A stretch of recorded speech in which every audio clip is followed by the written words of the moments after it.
अयोध्या नरेश की जय हो।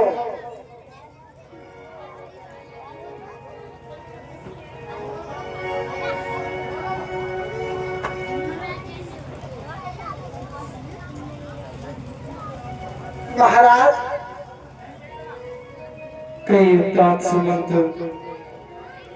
मेरे हृदय में एक विचार उठ रहा है, आज्ञा हो तो आपसे पूछ लूं।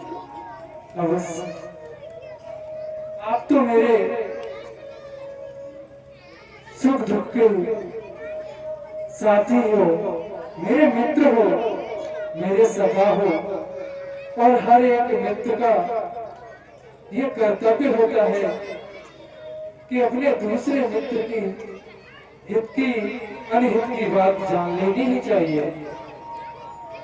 महाराज आप एक चक्रवर्ती सम्राट, बहुत ही ज्ञानवान, और महाराज इस तरह से चिंता में बैठना आपका ये शोभा नहीं देता। इसका क्या कारण है राजन? मैं ये जानना चाहता हूँ कि आप इसी तरह चिंता करते रहोगे। प्रजा में बहुत से आपके पास कठिन से कठिन फैसले आते हैं राजन, उन फैसलों का न्याय किस तरह से कर पाओगे? हे तात समझ जी, कहिए राजन। मैं इस चिंता का कारण तुम्हें अवश्य बताऊंगा।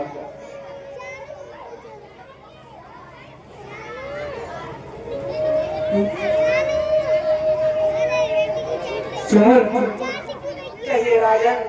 मैं सोचता हूँ कि मेरे इस सूर्य कुल में बड़े से बड़े राजा धर्मात्मा दानी हुए। सत्य है राजन, लेकिन मैं खुद के बारे में सोचते हुए बड़ी ही गिलानी करने लगता हूँ कि वो सूरवीर महादानी राजा महाराज ईश्वर को भागीरथ राजा हरिश्चंद्र हम मेरे पूर्वज जिन्हों को युगों युगों तक उनकी वीरता और दान वीरता की यश बताता हमें आते रही। लेकिन हे तात समंत जी, आज मैं ये सोचते हुए अपना मस्तक नीचे कर लेता हूँ। मुझे लगता है कि ये रघुकुल की लहराती हुई पताका इस दशरथ वाक्य के साथ ही झुक जाएगी। नहीं राजन, यदि कोई समस्या होती है तो उसका समाधान भी होता है राजन। ये आपकी समस्या है, गुरुजी को बताया जाए, उनके पास निश्चित ही कोई न कोई समाधान अवश्य होगा। सत्य बात है आपकी दासवंत जी। क्यों ना हमें इस बारे में गुरु जी से ही कुछ याचना करनी चाहिए, कुछ प्रार्थना करनी चाहिए। हाँ राजन, ये सत्य है और ये विचार भी सत्य है।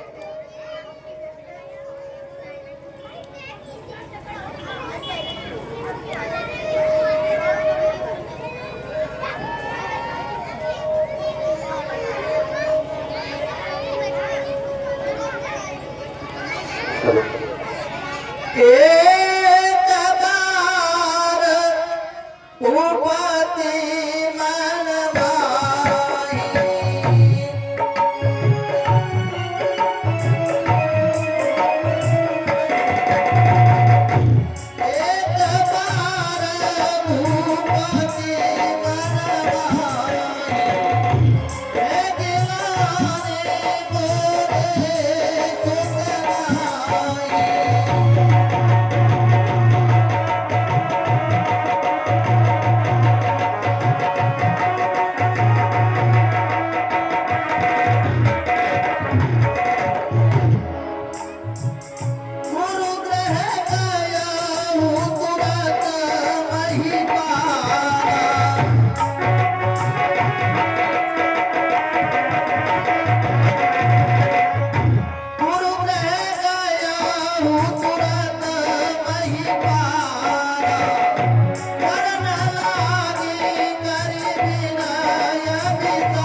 सबका प्रणाम स्वीकार हो गुरुदेव। आयुष्मान यशस्वी भव। महाराज, गुरुदेव हम ये देख रहे हैं कि आपके चेहरे पर चिंता की लकीरें, कोई विशेष बात? गुरुदेव आपसे भला क्या ही छुपा सका है ये महाराजा दशरथ, क्योंकि हित अनहित हर प्रकार से इस दशरथ के जीवन में आप ही एक दीपक बन के आए हैं और आज ये आपका दशरथ फिर एक अंधकार में है। क्या हुआ? गुरुदेव मुझे लगता है कि जिस रघुवंश की आप रक्षा कर रहे हो वो रघुवंश इस अभागे दशरथ के साथ ही नष्ट हो जाएगा। मुझे कभी कभी लगता है कि अयोध्या की ऊंची ऊंची कोठियां इस दशरथ को खाने के लिए दौड़ती हैं। मुझे प्रतीत होता है कि इस दशरथ के साथ ही इस अयोध्या का अंत नहीं हो जाए, इस रघुवंश का अंत नहीं हो जाए। आप मेरी रक्षा करें। हम आपकी चिंता समझते हैं, आपकी व्यथा समझते हैं, परंतु याद रहे यदि भगवान ने कोई समस्या बनाई है तो उसके साथ ही समाधान दे दिया है, इसका भी समाधान है। यदि परमेश्वर की अनुकंपा रही तो आपको पुत्र रत्न की प्राप्ति होगी। इसके लिए एक उपाय है। जल्दी बताइए तो मैं हर एक उपाय, हर एक कठिन से कठिन परीक्षा के लिए तैयार हूँ भगवान। पुत्र यज्ञ में पारंगत महान ऋषि श्रृंगी जी को बुलाया जाए, अन्य संतों को निमंत्रण भेज दिया जाए, अयोध्या में पुत्र यज्ञ का आयोजन किया जाए। उस यज्ञ के संपूर्ण होने के उपरांत आपको पुत्र की प्राप्ति हो जाएगी। धन्य हो गुरुदेव, आप धन्य हो। धरौ धीर होहि सुतचारी त्रिभुवन विदित भगत भयहारी। आप धारण करिए और मेरा विश्वास करिए, एक नहीं आपको 4 पुत्र प्राप्त होंगे। धन्य हो ये तात्समन जी, शीघ्र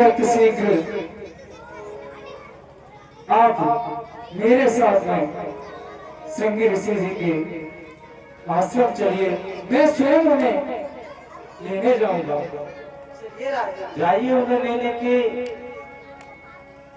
के लिए जाइए और मैं स्वयं अयोध्या पहुंचता हूँ। जैसी आपके गुरुदेव।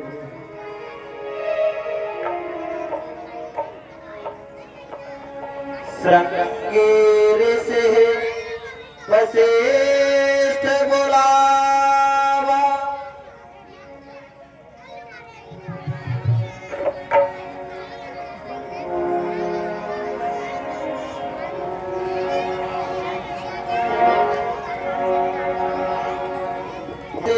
वसिष्ठ बुलावा, पुत्र काम शुभ जग करावा। होते आए भगवान भगत के बस में, होते आए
भगवान भगत के बस में, भगवान भगत के बस में, भगत के बस में, हाँ भगवान भगत के बस में,